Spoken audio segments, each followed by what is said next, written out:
Thank you. The applicant, we're going to begin now. It's 10 a.m. and I'm going to open up here. The applicant in this matter, Danbury Proton LLC, seeks to acquire equipment utilizing technology not previously utilized in the state under Connecticut General Statutes. Morning, Your Honor. Everyone should be muted, please. Morning, Your Honor. Excuse Morning, me, Your please. Honor. Michael Grace. Yeah, I'm sorry. Please mute your devices. Thank you very much.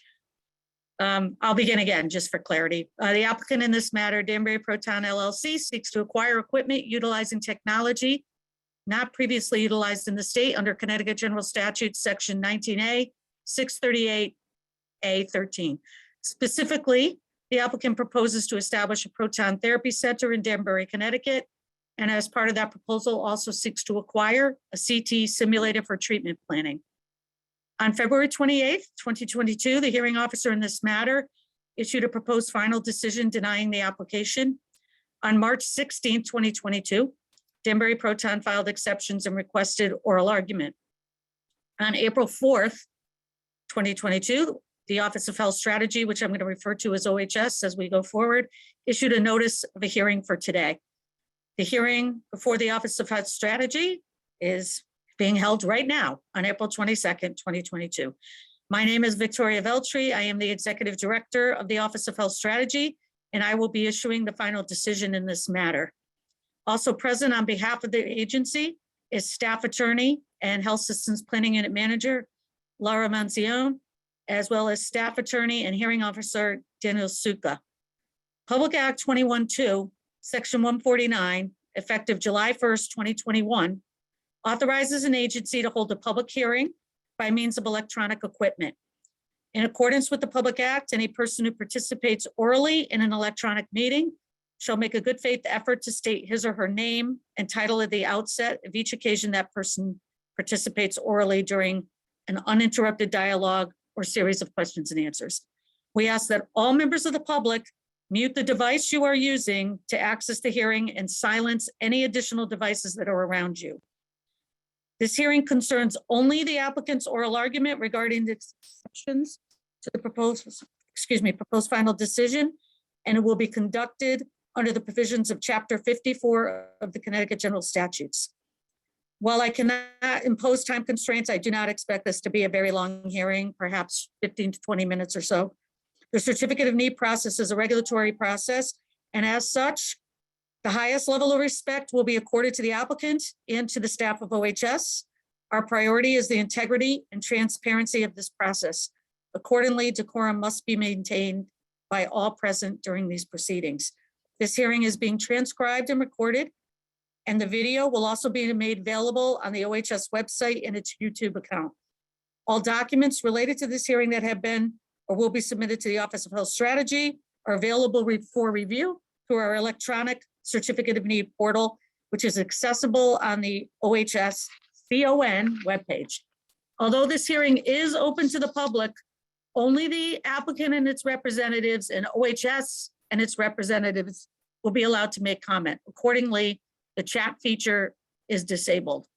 At this hearing, which is being held virtually, we ask that anyone speaking, to the extent possible, enable the use of video cameras when speaking during the proceedings.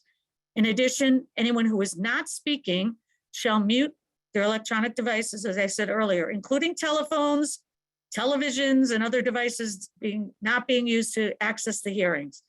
Lastly, as Zoom hopefully notified you in the course of entering the meeting, I wish to point out that by appearing on camera in this virtual hearing, you are consenting to being filmed. If you wish to revoke your consent, please do so at this time. However, please be advised that the hearing will be continued to a later date if you do so. We will proceed in the order established in the agenda for today's hearing. I want to also remind people that this is an opportunity for oral argument only on the exceptions filed to the proposed decision. It is not an opportunity to introduce new evidence in the record or have witnesses testify. This is an oral argument that will probably be made by counsel for the applicant. So counsel for the applicant, could you please identify yourself for the record? Good morning, Director Veltri, David Hardy of Carmody, Torrance, Sandak, and Hennessy for Danbury Proton LLC. Good morning, Mr. Hardy. It's nice to see you. You as well. Are there any other housekeeping or procedural issues we need to address before we start? Director Veltri, I take it by your introductory comments that screen sharing, for example, is something that you don't want to entertain this morning. Well, because this is purely an oral argument, it will be an oral argument. It's not really an opportunity to introduce a presentation for evidence of the record. It's your opportunity to make your oral argument based on what you provided us already that's in the record. Sure, understood. I just had some matters that were off record that I had planned to make reference to, but can proceed without them if that's what you prefer. I think we would prefer you to just make a reference to the location in the record, if you're able to do that, since we have the record accessible to us as well. Sure. That would be helpful. Thank you. Any other housekeeping matters? No. Okay. Mr. Hardy, you may introduce people if you would like who are on, but obviously the oral argument will be limited to counsel for the applicant. Understood. Many of the principals and representatives of Danbury Proton are on this Zoom, but in the interest of time, I just soon proceed to the argument. Okay, thank you very much. You can begin whenever you're ready.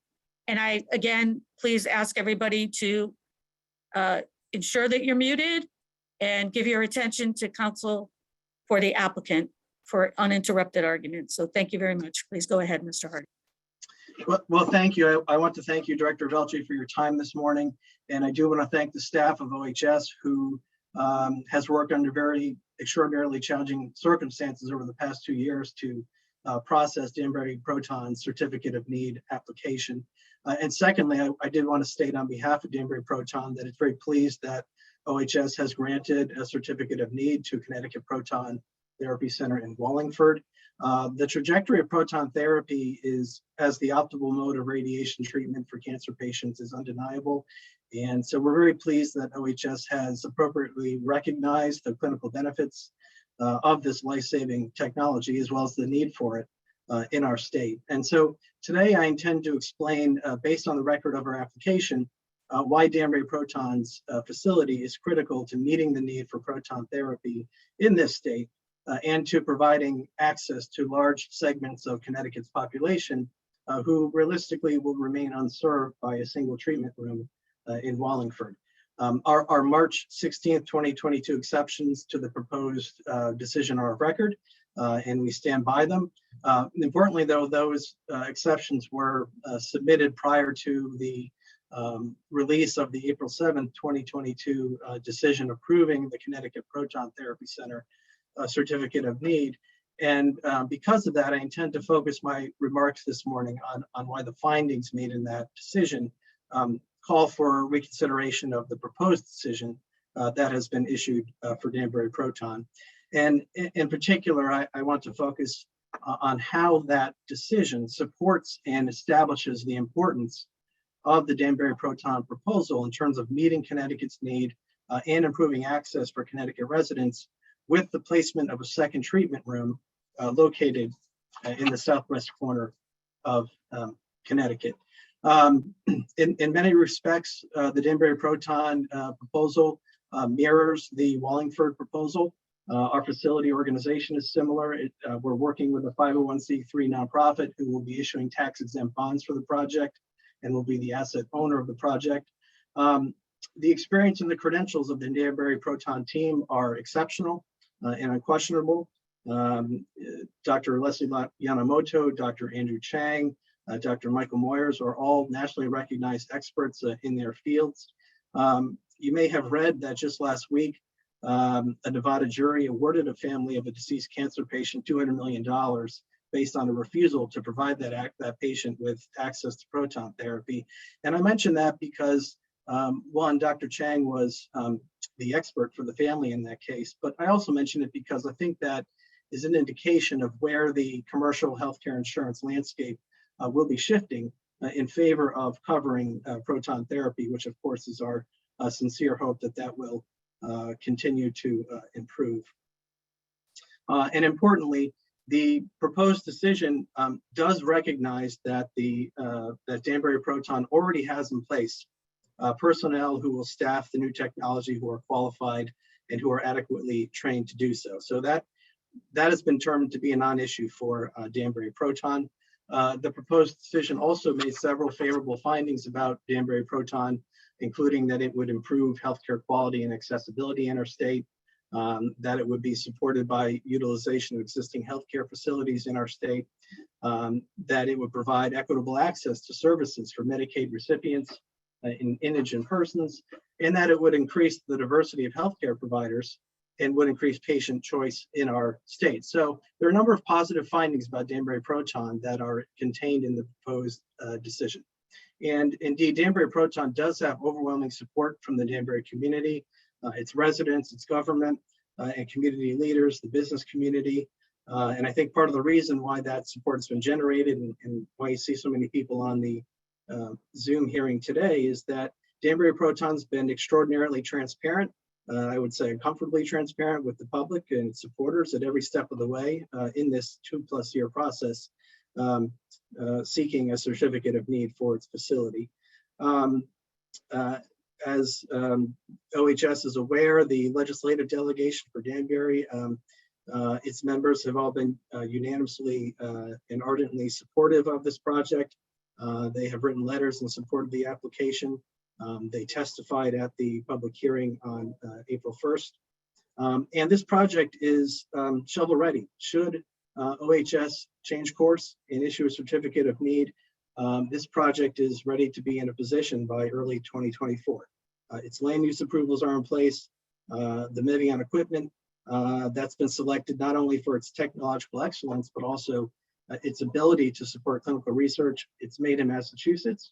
There's a commitment that it can meet the proposed construction schedule. The conditional financing approvals are in place and they are ready to move forward should OHS grant Danbury Proton a certificate of need. Now, on the issue of need, the location of Danbury was chosen due to its proximity to what is one of the most densely populated areas of our country. And that's comprised of both Connecticut and New York residents. For a sense of perspective, if you consider that the entire population of the state of Connecticut is 3.6 million people, with the greater weight of that population weighted toward the southwest corner, and also consider that Danbury Proton is located within 30 miles of major population centers in Danbury, Stamford, Norwalk, Bridgeport, Waterbury. Consider the fact that 98% of residents of Fairfield County, which is the most populous county in Connecticut, live within 25 miles of the site. These are all compelling reasons why it makes sense to locate a proton therapy treatment room in Danbury. So again, against this backdrop of a total state population of 3.6 million people, when you look at the location of the Danbury Proton facility and you draw a circle of 25 miles around it, there's a population of about 1 million people. And that's on par with what we see in Wallingford. A 25-mile radius, you see about 1 million people. But what happens when you draw that circle further out in Danbury from 25 miles to 50 miles, the population within that ring jumps from 1 million people to 17 million people. And if you draw it even further out to 75 miles, there's a population of 22 million. So again, in our state with 3.6 million people, the Danbury Proton proposal would be located within 50 miles of 17 million people in an area of the state that, in contrast to much of the rest of the state, is growing and not shrinking. And I think given the area demographics, it is not coincidental that in February of this year, the New York Proton Therapy Center announced that it is the fastest growing of the 40 proton centers in the United States. And if you look at the history of the development of proton therapy centers, including independent centers like Danbury Proton, they have thrived in areas with far less population density, areas with population density that is not even close to what we see around Danbury. Even if you look at Massachusetts General Hospital with its 4 treatment rooms, it has been forced to ration care for years now, and MGH with its 4 rooms is located in a smaller demographic area than Danbury Proton. So the case for need is laid out comprehensively in our record. It includes an independent report from IHS Markit. And it also includes the entirety of the record of the Connecticut Proton Therapy Center con application, which was admitted and noticed as part of the record in the Danbury Proton application.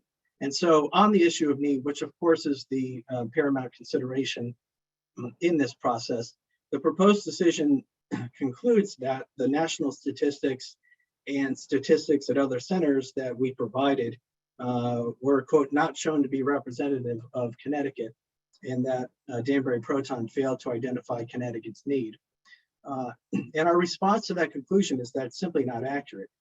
Danbury Proton submitted American Cancer Society statistics summarizing cancer incidents in Connecticut in support of its need in this state, and in particular, the densely populated region of Southwest Connecticut. And so the first point I would make is that OHS has now cited those very same statistics as supporting its finding of need in the Connecticut Proton Therapy Center decision. And the second point I would make is that the Connecticut statistics, both the Cancer Society statistics and the tumor registry data, are consistent with the broader non-Connecticut specific statistical data that has been supplied. So in our view, there's no basis upon which to disbelieve that the distribution of Connecticut cancer patients would somehow diverge from what we see around the country in terms of the broader distribution of cancer patients. And if anything, Connecticut, with its older population, has a population that is more likely to require cancer treatment. But what it comes down to, in our point, in our view at this point, is that the answer to the question of whether there is need for proton therapy in Danbury can now be definitively answered in the affirmative by looking no further than the decision that has been made and the findings that have been made in the Connecticut Proton Therapy Center.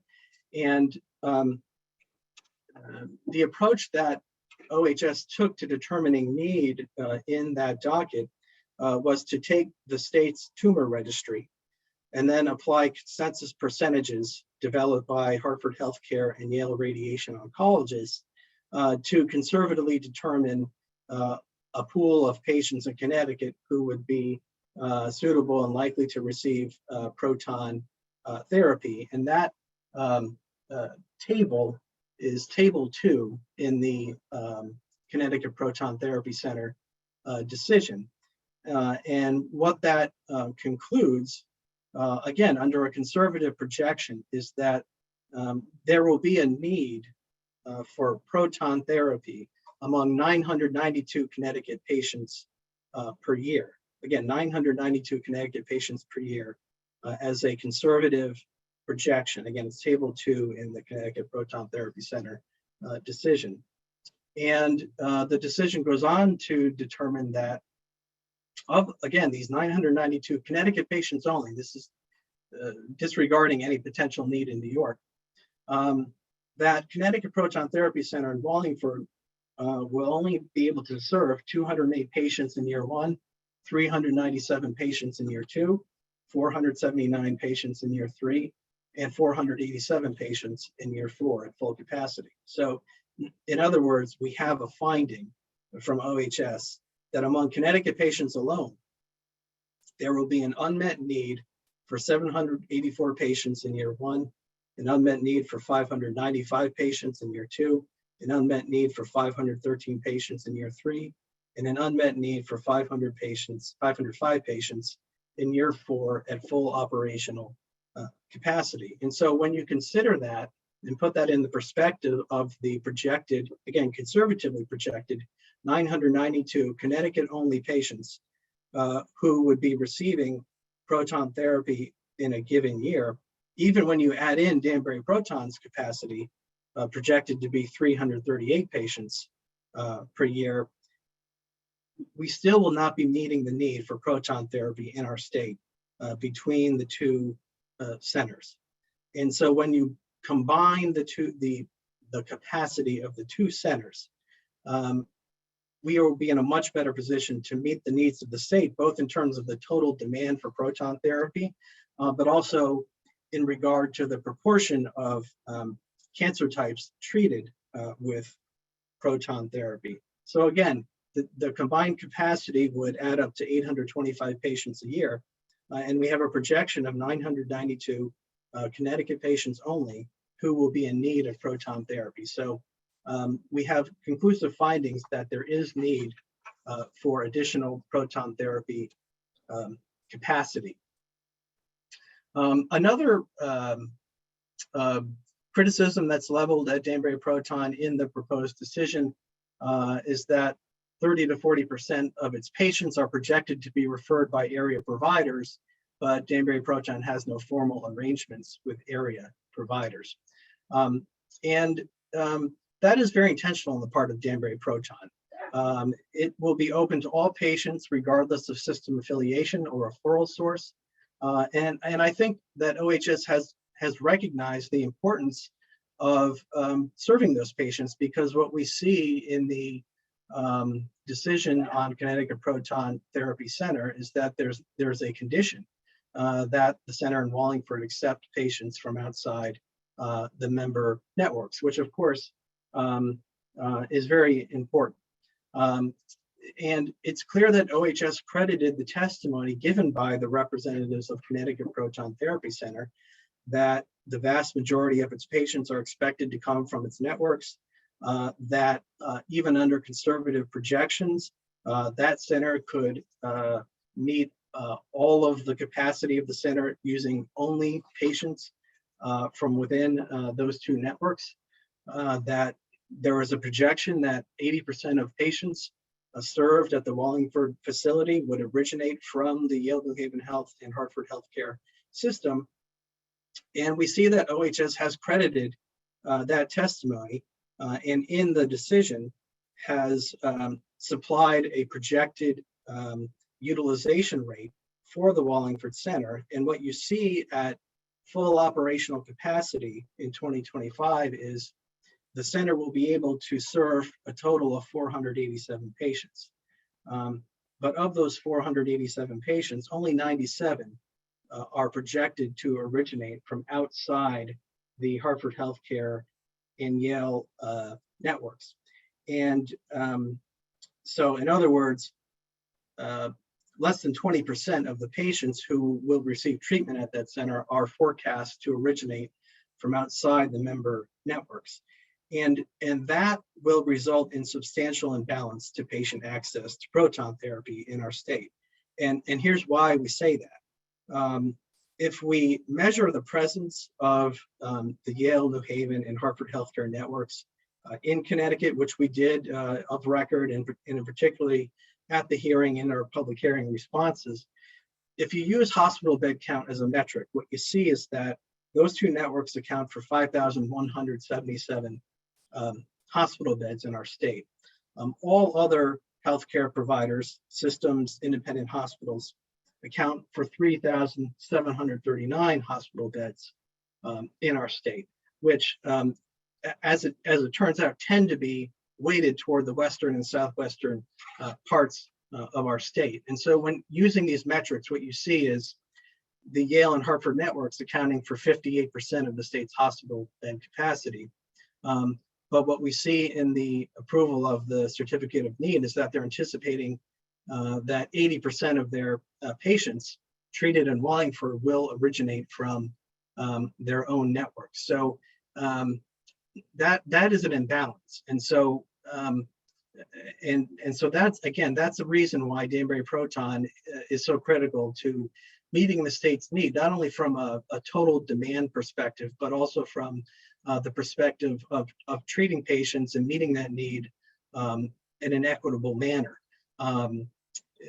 When you factor in the out-of-state hospitals in New York that are within the primary service of Danbury Hospital, you see a figure that is much larger than the total hospital bed count of the Yale and Hartford healthcare network. So again, it just, there's no questioning that there's sufficient need for these services among the patients located within the primary service area of Danbury Proton. On the issue of cost effectiveness, again, this appears to be a situation where there's conflict between the findings in the Connecticut Proton Therapy Center decision and the Danbury Proton proposed decision. In the Danbury Proton decision, there is a general doubt expressed about whether or not proton therapy is cost effective, but in the Connecticut Proton Therapy Center decision, there are very clear findings and statements that, and I'll read them. Quote, while proton therapy is potentially initially more expensive than traditional X-ray radiation therapy, the difference in cost should be offset through the reduction in need for potential treatment of other side effects, diseases, and secondary cancers. Further, there are likely to be fewer hospitalizations and a corresponding reduction in costs, which would offset the increased cost of proton therapy. So on the issue of whether or not proton therapy is cost effective, in our view, it's incumbent upon OHS to correct this conclusion in the Danbury Proton application to align with its conclusion in the Connecticut Proton Therapy decision and find that proton therapy, as it is on the whole cost effective for Connecticut patients. And a related point to cost effectiveness has to do with the fact that there could be no question that approving a second center for which there is clear patient need will improve the cost effectiveness of proton therapy treatment for Connecticut patients. Having a monopoly on proton therapy controlled by the state's two largest healthcare networks without any competitive pressure is simply a prescription for high cost. And we see that out of concern for that, OHS has chosen to impose cost control conditions on the Connecticut Proton Therapy Center Certificate of Need. But in our view, the state should have the benefit of both worlds, both the competitive pressures and the sensible conditions that have been imposed by OHS. And allowing a truly and intentionally independent provider with an open referral platform like Danbury Proton, serving as an alternative choice for patients in our state can only yield benefits. Danbury Proton does laud the conditions that have been imposed on the Connecticut Proton Therapy Center. And many of those conditions that have been identified are already planned for the Danbury Proton facility, including providing insurance resources for patients and financial assistance for patients. Danbury Proton would certainly also agree to a cap on a rate increase. OHS applied a 3% cap per year or less cap on the Connecticut Proton Therapy Center. And in fact, if you look at the Danbury Proton pro forma financial projections that were submitted with its application, Danbury Proton is actually a baseline forecasting an increase of half of that at only 1.5% per year.